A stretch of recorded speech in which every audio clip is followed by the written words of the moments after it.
What is good, everybody? Mark here from the Weekday Wagers with your Game 2 NHL Stanley Cup Finals preview.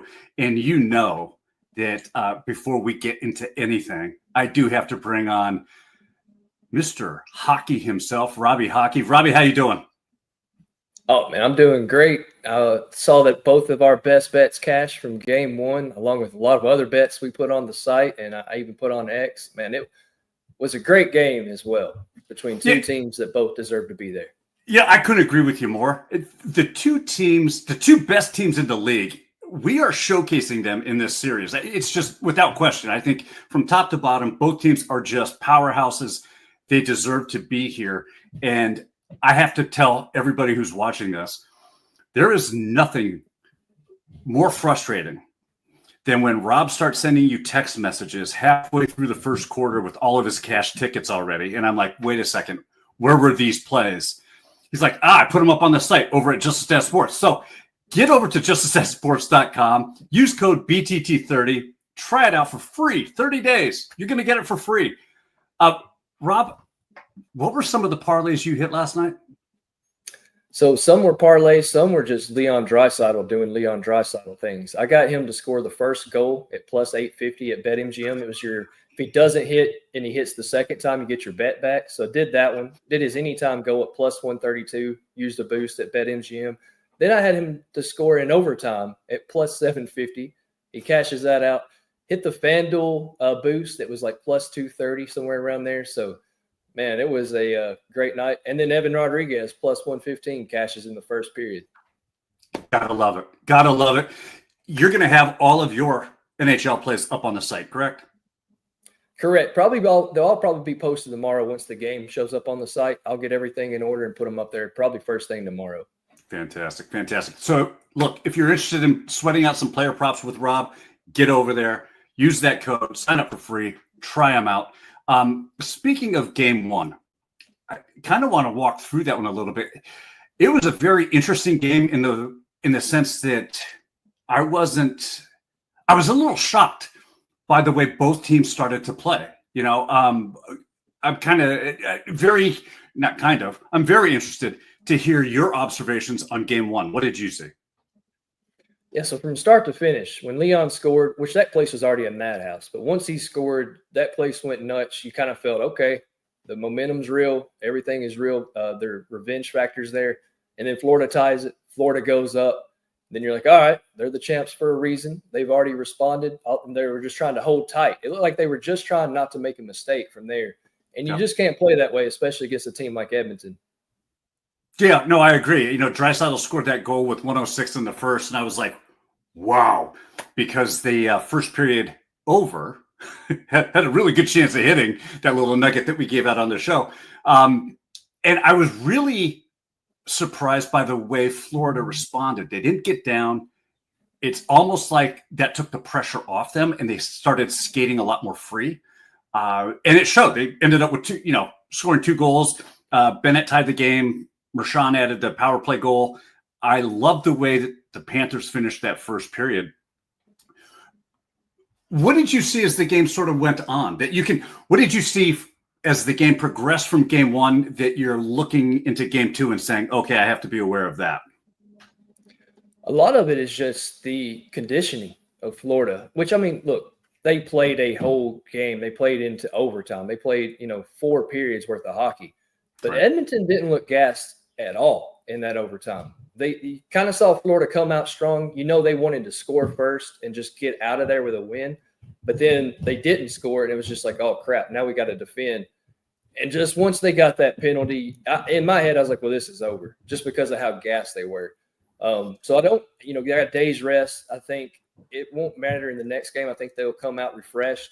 But if these games go long like that, the advantage is in Edmonton's side right now.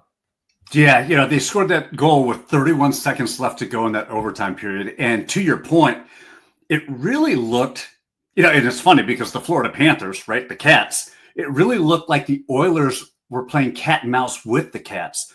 They had them cornered, they had them pinned, and they were just really looking to pick their shot. And when they did, they did.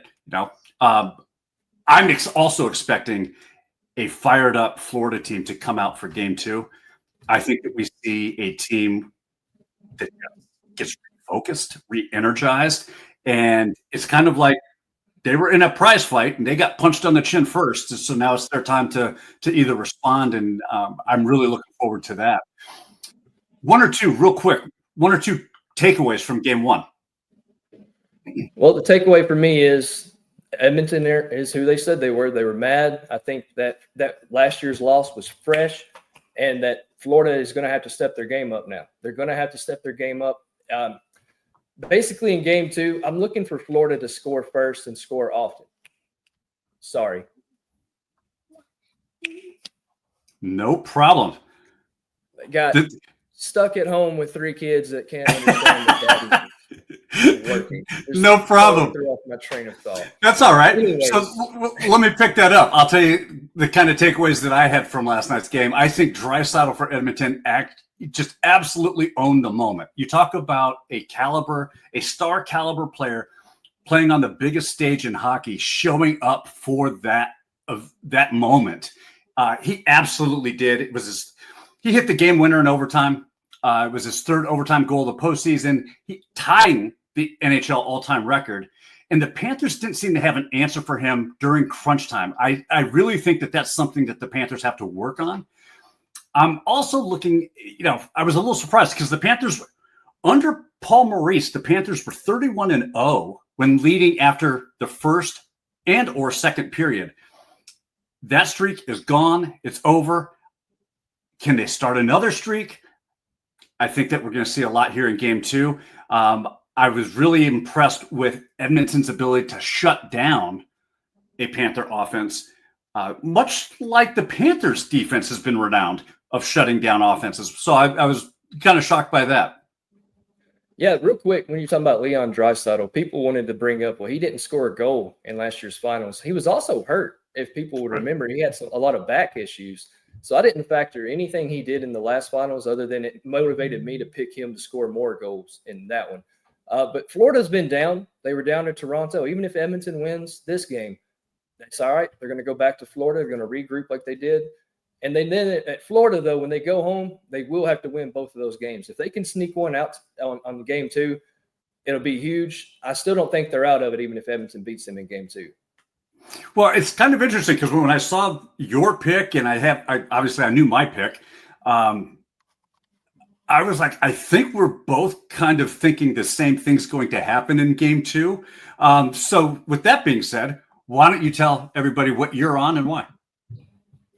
Yeah, so I couldn't believe the price. And I know it looks juicy, but Sam Bennett for 1+ point at -130, got that over at Caesars. That is crazy good value for a guy who just scored 2 goals. And honestly, he looked like the best offensive player for Florida last night. He came close to even getting a hat trick. I think Sam Bennett he's what's going to carry this team. Sam Reinhart was, to me, a no-show. Matthew Tkachuk was also, I don't know what they did away from the puck, but they didn't get on the score sheet like they're normally doing during these games. Sam Bennett has 8 goals in his last 10 games. I mean, he's going to be the guy that steps up. He's going to be the guy that takes this team where they need to be right now. Also, Evan Rodriguez, it's not an official play for the show, but I'm playing him again at a point because it's +105. The guys on the top line with Reinhart and Barkov, he seemed like the better player on that top line last night. Barkov had a lot of shots go wide. I know it happens in hockey, but even Barkov is going to step up as well. And I'll tell you this. You and I were texting back and forth last night and talking again this afternoon. Shots on goal is one of the, especially since I was on Bobrovsky's on his over 24.5 saves, that was gut-wrenching for me because I was watching players take a shot, puck hitting the goalpost, and it wasn't registered as a shot on goal. And so our debate was, what constitutes a shot on goal? Does it have to hit the goalie, or is it literally a shot on goal? And because last night, if the goalie didn't touch it, it didn't register, which has me staying away from goalie saves, because I think as we start to go, as this series progresses, we are going to see things tighten up a little bit. Scoring, especially the shooting of the puck to get on goal, is a little bit tougher. A lot of block shots taking place.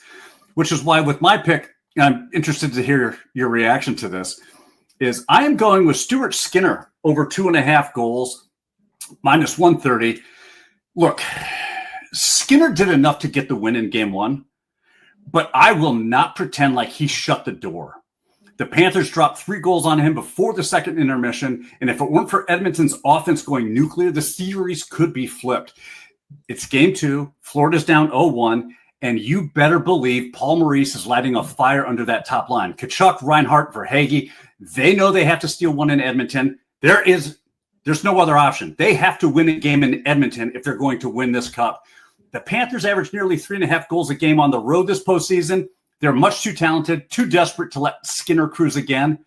Look for early pressure. I expect a lot of traffic in front and those juicy second chance rebounds that Skinner struggled with all season long. It's why he got pulled in the first place in against the series with the Kings. He's got 3 goals. That's the number. Florida's hitting it. Give me the over here.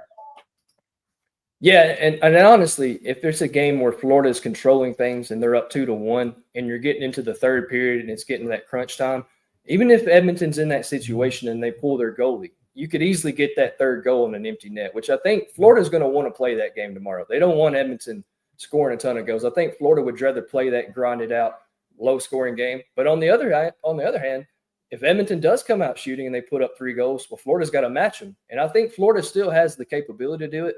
Like I said in the episode 1, Edmonton's defense from top to bottom is really good with everybody they have on defense. That's the one thing that I give them a check mark over Florida on is their defense. But Florida still has Tkachuk, still has Reinhart, Verhaeghe, Barkov. They still have the heavy hitters that when it's time to step up, that hopefully they will step up, and then that'll press Stuart Skinner even more. Yeah, and just to be clear, my bet is I can't have Skinner out of goal. So no empty nets. He's got to be in goal to allow that. Right. Yeah, so he's got to be in goal to allow that. I forgot.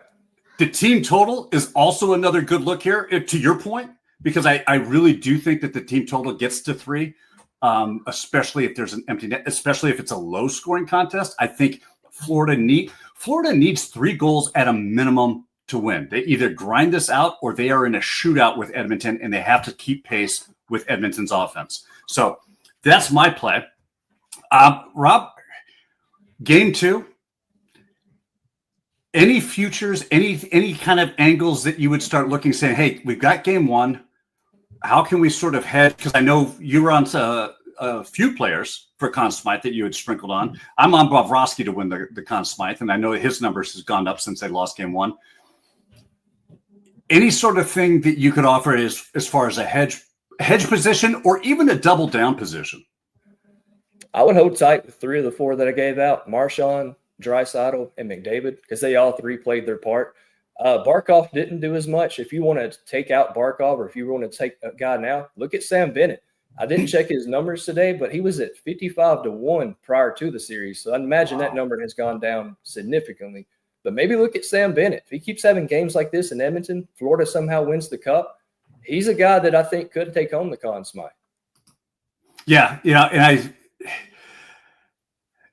I looked at Bobrovsky's numbers, and it was this morning when I checked, it had gone up a little bit. I think he's like at 325, 340 is the range for him.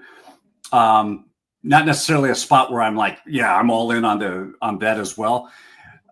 I'm really looking at this game 2, and then maybe looking at some series bets, like when does the series end, or the exact number of games, et cetera, to kind of close out the series as far as any futures are concerned. Any last thoughts, Rob? Yeah, just that I'm hoping we get another game like game 1. Game 1 gave you everything you wanted in a hockey game. Absolutely. I hope game 2 is similar. I'm still on the Florida bandwagon. I still want them to win the series, and I still have them to win the series. So I'm looking, hopefully, Florida to get back on track and take this one. I still think it goes 7. Like, I'm not worried yet. I know Florida fans might be a little worried, but I'm not too worried yet. Florida's been in this situation before. Hell, Edmonton was down 3-0 last Stanley Cup Finals and almost came back and won the thing. So right. If you're a Florida fan, just breathe. Yeah. If you're a Florida fan, just breathe. It's going to be all right. Trust the guys who's been there the past 2 years. And, yeah, I'm just looking for another good game, honestly. I'll have my bets up and everything, but as a fan of hockey, you couldn't have asked for a better game last night. And you know what? On that just breathe note, I think that's a great spot to end this Game 2 preview. Thank you guys so much for joining Robbie and I for this. We absolutely love chatting up and talking hockey. If you have any questions, hit us up at Twitter. Better days ahead. Robbie Hockey 5123. I knew it. Hit us up there. Ask us any questions you have. Head over to justastatsports.com. A lot of your questions probably can be answered there by just looking at our plays and getting the write-ups and figuring out the kind of track that we're going down. But with that being said, we hope you have a wonderful Game 2 of the NHL Stanley Cup Finals. Can't wait to see you for our Game 3 preview coming up. Until then, take care, be kind to one another, and let's cash these tickets.